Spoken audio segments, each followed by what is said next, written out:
Muy buenas noches con todos. A continuación vamos a presentar al señor Byron Castro. El señor Byron Castro es historiador, tiene varios textos acerca del trabajo y también sobre algunos hitos históricos del Ecuador y nos va a ayudar con una entrevista sobre la revolución industrial. ¿Cómo está, don Byron? Buenas noches. Luis, buenas noches, un gusto.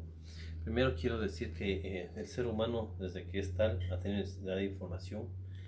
El hecho mismo de la guerra, el hecho mismo de tener estas disputas y de la primacía en la agricultura hizo que necesite información. Pero aparte de esto, tenemos que llegar al punto de la segunda mitad del siglo XVIII indefectiblemente, con el triunfo del liberalismo, vale decir, de las revoluciones francesas que permite el estamento legal que definirán los derechos del hombre ciudadano. Y segundo, el Parlamento inglés que elabora un conjunto de leyes que permiten tener derechos sobre la propiedad intelectual.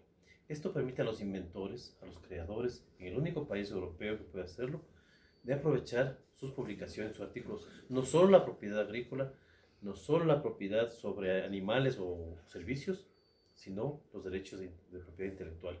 Un hito del Parlamento inglés en el siglo XVIII. Luego verá la primera revolución industrial, la revolución de los telares, la revolución de los transportes. Y aquí tenemos un hito importante que es el ferrocarril, que es el fin del hombre a caballo para dar lugar al maquinismo, al transporte por maquinismo. Robert Fulton en los Estados Unidos inventará la máquina, el barco a vapor, que también marcará un hito en la distancia y en la velocidad de los transportes marítimos o cualquier tipo de transporte fluvial. No hay que olvidar la industria textil que despega con las máquinas de Crompton, Kelly, Watt y Silverite.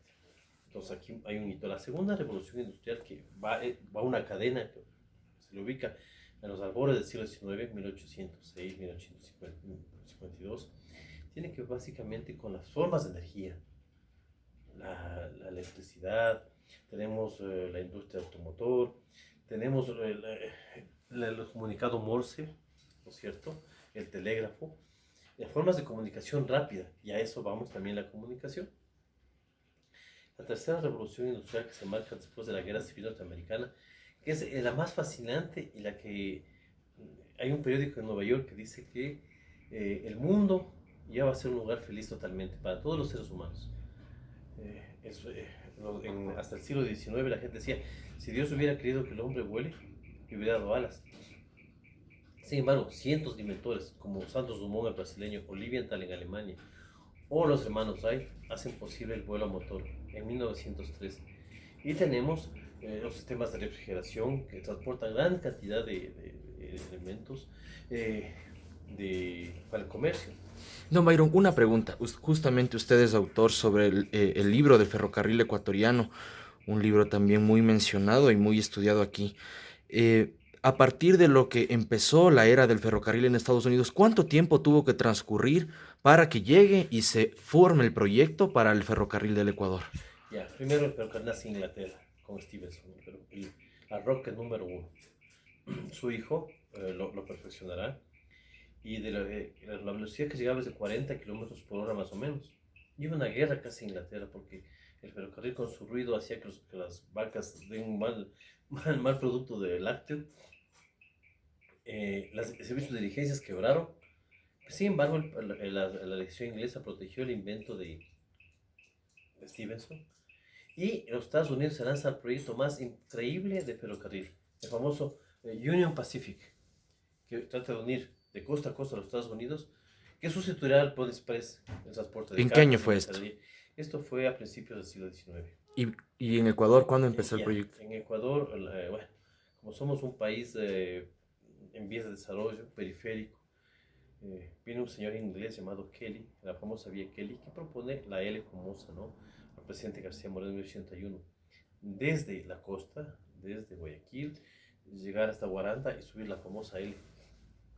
Pero más tarde Alfaro continuará el proyecto, pero lo harán a través de Riobamba, ¿no? A través del zigzag.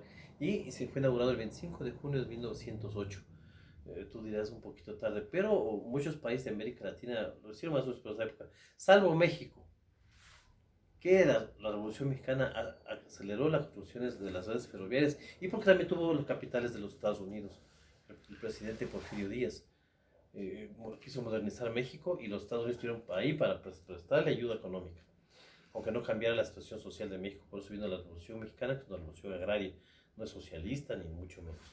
Y justamente, don Byron, este tipo de revoluciones y movimientos siempre estaba afectados los fines políticos, también fines logísticos, geográficos incluso. Y ya centrándonos en el tema que nos compete de la cuarta revolución industrial, usted no sé si es que comparte el mismo criterio que esto de la revolución informática prácticamente ha destrozado fronteras, incluso políticas, ideológicas, teológicas, y ahora prácticamente todas las personas que tienen acceso a crear contenidos o a subirlos a la web prácticamente podría, en pocas palabras, revolucionar y cambiar el mundo, ¿no? Sí, tú puedes, ya no tienes que ir a Francia para entrar a la Biblioteca Nacional de París, puedes hacerlo a través de la página web y ver libros y todo esto. Pero yo quiero decir algo, hay que ponerle contexto histórico. Me estaba acordando del famoso crack del 29, la bolsa de valores, la quiebra de la bolsa de valores de Nueva York. Ahí se vio la necesidad de que la información esté súper de disposición de todas las grandes empresas. Pero no había un sistema que codifique toda esta enorme cantidad de datos, con las subidas y caídas de la bolsa, todas estas cosas. En la Segunda Guerra Mundial hay un esfuerzo por descifrar el código de los alemanes. Por supuesto, Hitler no ordenaba matar judíos, lo hacía a través de códigos. No había un memorando que diga, sí, hoy empieza la solución final de judíos, por ejemplo. Los alemanes tenían un famoso código llamado Enigma. Y a través de códigos matemáticos y algoritmos, Turing y su equipo de matemáticos, que ni siquiera eran matemáticos y criptógrafos, ellos logran descifrar los órdenes de Hitler y permiten un gran avance en la guerra para los aliados. No solo era de tanques, no solo de los laboratorios, sino empieza la guerra de la información, la informática. Palabras como informática o computadora ya se acuñan en la Segunda Guerra Mundial. Pero no será hasta los años 60, como lo mencionaré, en el Vietnam, la necesidad imperiosa de buscar información y una salida pronta al conflicto, que se desarrolle el Internet, la informática junto al Internet. Pero esto lo hicieron los militares norteamericanos. Y En los años justamente, 80, sí, solo quiero decir que ya en los años 70-80 se empezó a visualizar por jóvenes visionarios que esto debía ser no solo para grandes empresas o para inteligencia militar, sino para el gran uso doméstico.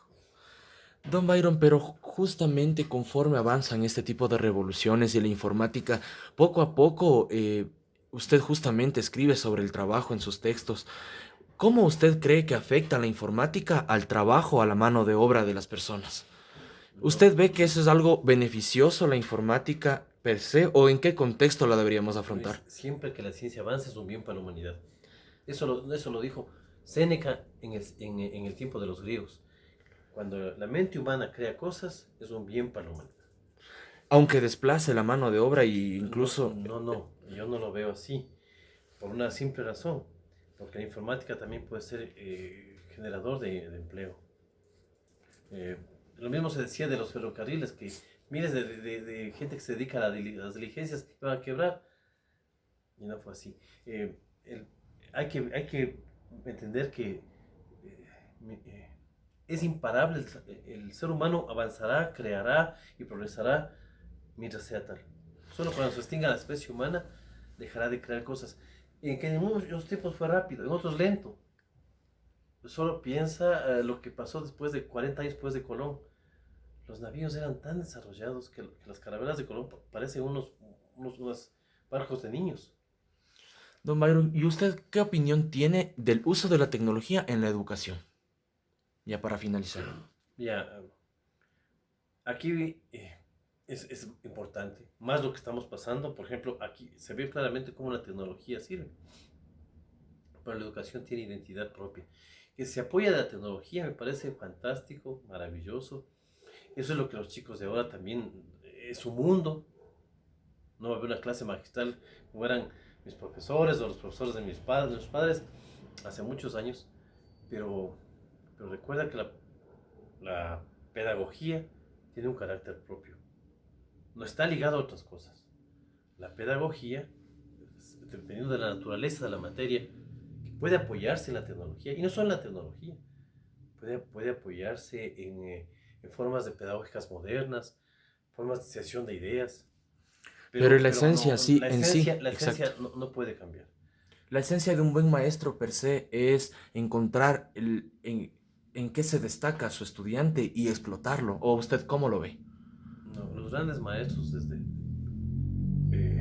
Aristóteles, Séneca, Platón, que fue el gran maestro griego, siempre permitieron que el desarrollo de los alumnos, la mente de los alumnos, alcance Fluya. sus cotas más altas. Por eso son maestros con una personalidad que la historia no los olvida hasta ahora. Platón ha estudiado en todas las universidades del mundo hasta hoy, el 2022, y el señor nació en el siglo IV antes de Cristo. Hombres con gran personalidad, Arquímedes, el matemático, o grandes personajes de la Séneca, Aristóteles. Tenemos, por ejemplo, el gran libro de la educación de Rousseau, el primero que plantea una idea de educación pública en la Revolución Francesa, del famoso filósofo suizo. Esto fue un cambio brutal. Nadie pensaba antes del siglo XVIII que el pueblo debía educarse. Esto era cuestión de unas élites. Pero la esencia también, o sea, una de las bases de la educación adecuada creo que también es la personalización. Y no, ¿usted no cree que se pierde eso con la educación en línea? ¿O se podría rescatar? No, de ninguna manera. O sea, el profesor puede ayudar, apoyarse. Pero por eso digo que la pedagogía tiene un carácter propio. Es el maestro quien debe extraer lo mejor del pensamiento del estudiante. No una máquina, ni una plataforma, ni un sistema en línea. Es el maestro. Eso no va a cambiar por los siglos de los siglos. Amén. Por eso es que las principales políticas educativas deben estar enfocadas en formar maestros probos, ¿verdad? No en comprar tecnología a lo loco. ¿O usted cómo lo ve? No. Es que yo no veo un divorcio. De ninguna manera. El ser humano avanza y avanzará y en el futuro habrán plataformas increíblemente rápidas y eso le sirve al maestro.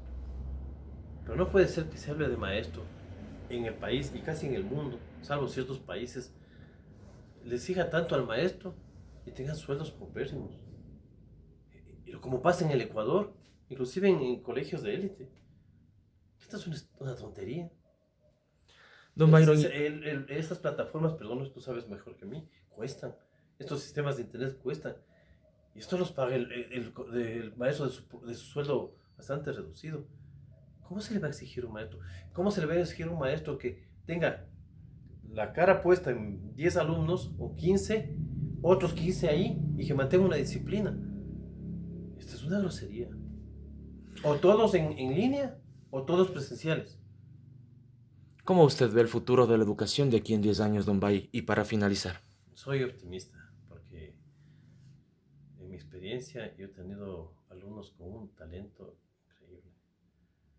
Pero hay que descubrirles, que ellos mismos lo hagan. El maestro es esa como luz que les Guía. guía. Por ejemplo, yo jamás volví a dar clases magistrales todo el tiempo. En los últimos años, las clases magistrales eran 2, máximo 3, porque el profesor tiene que sentar las bases de un tiempo, darles las herramientas, metodologías. Pero el debate, la creatividad lo pusieron ellos.